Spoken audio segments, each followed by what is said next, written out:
I ain't quit rapping cause I lost it. If anything, I'm more sick. I control the game like a remote with a joystick. The reason that I stopped cause I was trying to leave space in my heart for the Lord, but honestly, I'm exhausted. But I ain't gonna forfeit, cause if it wasn't for the grace of Him, I'd probably be locked in a cell or a coffin. So I'm gonna give my life as an orphan. In '05, I became His offspring, so I don't have to spiritually die as an orphan. But do you know how much grace the devil's lies could be costing us? Why you gotta fly like an eagle and dive like a dolphin? And everybody can make it. We all got God in us. Go see Passion of Christ. I bet you your eyes gonna be watering. But often we tend to just fail to abhor sin and we all just forget about the lines we be crossing.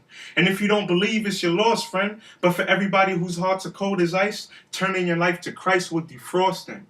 You gotta be an eater and you gotta be a feeder. You can't be a follower, you gotta be a leader. And you gotta be tough, cause so is life. But to me, one who prevails without struggle is probably a cheater.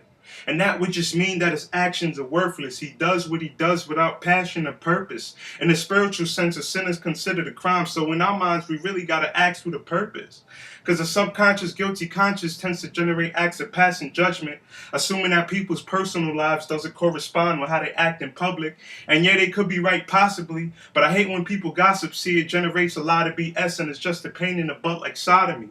Plus, you could hurt a soul in the process. And you got the way they think of the Bible logically. That's probably why you got ministers out there playing lottery.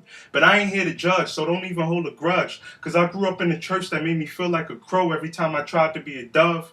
And I'm still here. I ain't budged. We live in a world that hate just because. So when I say they really hate me, don't tell me it's really love.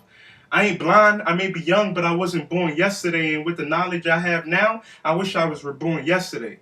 But instead, everybody decided to pull me to the side and tell me that since I'm a young musician, I gotta get baptized. I shouldn't have listened to their lies. It was gonna happen eventually. So yeah, sometimes I sit down and regret that I let everybody pressure me. But praying and repentance are the acts that I believe in, as well as an everyday effort is the act that I succeed in. So put the past in the past, let go and let God, and just remember that everything happens for a reason.